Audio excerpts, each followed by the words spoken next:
اگر کبھی دل کسی وجہ سے اداس ہو، گناہوں سے بچنے کی خواہش ہو اور پھر بھی ان کا صدور ہو رہا ہو، ان کا بوجھ محسوس ہو یا زندگی میں بے برکتی لگے، تو یاد رکھو ایک دروازہ ہے جو ہمیشہ کھلا ہوا ہے، اور وہ استغفار ہے۔ اور استغفار کوئی معمولی عمل نہیں، استغفار ایک روحانی دوا کی مانند ہے۔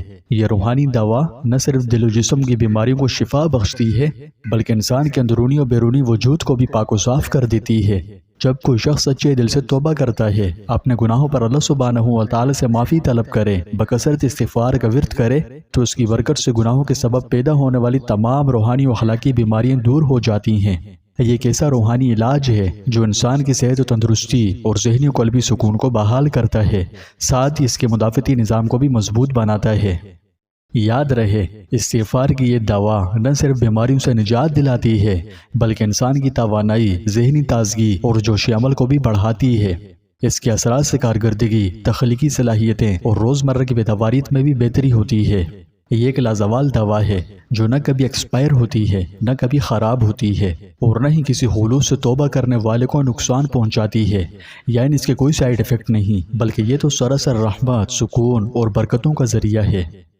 استغفار کی عادت انسان کو اللہ کی خاص رحمت سے جوڑ دیتی ہے، جیسا کہ حدیث پاک میں آتا ہے، جو شخص ہمیشہ استغفار کرتا رہے، اللہ تعالیٰ ہر پریشانی سے اس کے لیے راستہ نکال دیتا ہے اور ہر تنگی سے کشادگی عطا فرماتا ہے، اور اپنے فضل و کرم سے اسے وہاں سے رزق عطا کرتا ہے جہاں سے اسے گمان بھی نہیں ہوتا۔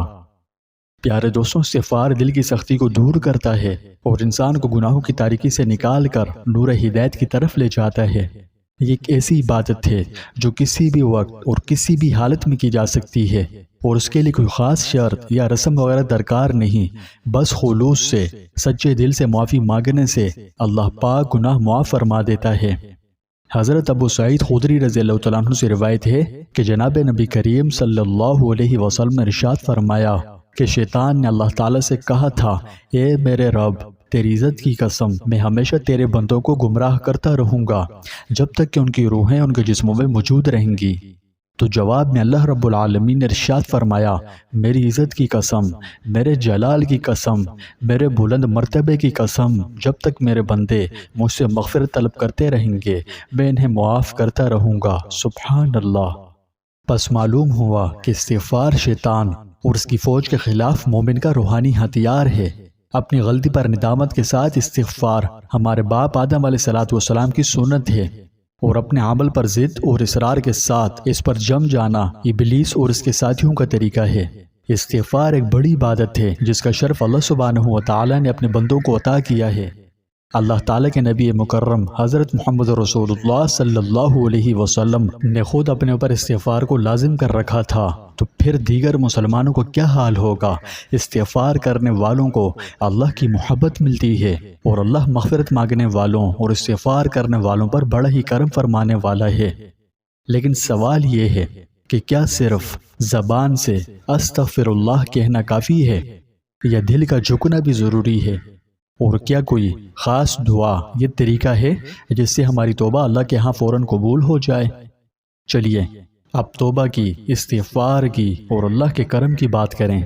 سب سے پہلے تو استغفار کا مطلب کیا ہے یہ سمجھ لیجئے۔ جب ہم کہتے ہیں استغفر اللہ، اس کا مطلب ہوتا ہے، یا اللہ میں تجھ سے اپنے گناہوں کی معافی مانگتا یا مانگتی ہوں۔ تاہم یہ بات ذہن میں رکھنے کی ہے کہ صرف زبان سے الفاظ دہرا دینا کافی نہیں، یعنی اگر دل میں احساس ندامت نہ ہو تو یہ معاذ اللہ صرف الفاظ کا کھیل بن جاتا ہے، جیسے خالی خط جس میں نہ جذبات ہوں نہ پیغام۔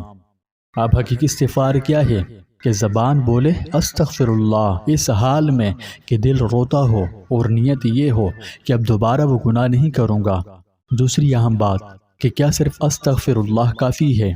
تو جی ہاں، اگر دل سے ہو، اگر واقعی شرمندگی سے ہو، ندامت سے ہو، اگر سچے دل سے توبہ ہو، تو ایک استغفر اللہ بھی جنت کا دروازہ کھول سکتا ہے۔ لیکن اگر یہ صرف زبان کا کھیل بن گیا ہو، یعنی ناجائز کام بھی ہو رہے ہوں، موبائل پر غیر اخلاقی ویڈیوز چلاتے وقت یا بغیر سمجھ کے لاپرواہی سے استغفر اللہ بول رہے ہیں، تو پھر دل کہاں ہے اس میں؟ میرا مطلب ثواب بے شک اس میں بھی ہے، چاہے سمجھ کر استغفر اللہ پڑھیں یا بے دہانی میں، ثواب کے معاملے میں کوئی خرابی نہیں، مگر استغفار کا جو اصل مطلوب ہے وہ حاصل نہیں ہو پاتا۔ استغفار اللہ سے اپنی لغزشوں کی معافی مانگنے اور توبہ کر کے ہمیشہ کے لیے گناہ سے دور ہو جانے کا نام ہے۔ سچی توبہ میں گناہ پر شرمندگی محسوس کرنا، اللہ سے سچی معافی مانگنا، پکا ارادہ کرنا کہ اب دوبارہ وہ غلطی نہیں دہراؤں گا، اگر کسی کا حق مارا ہو تو اسے واپس کرنا، یہ 4 چیزیں سچی توبہ کی کلید ہیں۔ استغفار آپ جو چاہیں پڑھ سکتے ہیں، سب سے مختصر استغفر اللہ ہے، اور اگر بات کی جائے افضل کی تو سید الاستغفار افضل ہے۔ یہ وہ خاص دعا ہے جسے رسول اکرم صلی اللہ علیہ وسلم نے سب سے بہترین دعا برائے استغفار قرار دیا۔ حدیث شریف میں آتا ہے کہ جو شخص دن کے وقت یقین کامل کے ساتھ سید الاستغفار پڑھے اور اسی دن مر جائے تو وہ جنت میں جائے گا، اور جو رات کو پڑھے اور اسی رات فوت ہو جائے وہ بھی جنت میں جائے گا۔ یہ ہے سید الاستغفار کی طاقت۔ پیارے دوستوں، یہ بات یاد رکھیں، اللہ تعالیٰ کو ہمارے الفاظ سے زیادہ ہمارے دل کا خلوص چاہیے۔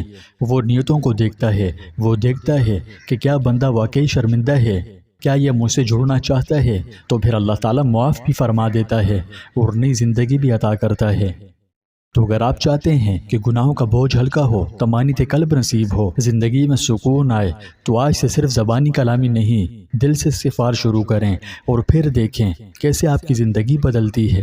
اور ہاں، اگر آپ صرف استغفر اللہ بھی پڑھ لیں تو استغفار ہو جائے گا، لہٰذا کثرت سے استغفار کرتے رہیں اور اللہ کی رحمتوں اور برکتوں کے حقدار بنیں۔ دوستوں، میں چاہتا ہوں کہ آپ کومنٹس میں یہ جملہ ضرور لکھیں کہ میں آج سے دل سے استغفار شروع کر رہا ہوں، اور انشاءاللہ جیسے اس کا حق ہے ویسے کرنے کی کوشش کروں گا۔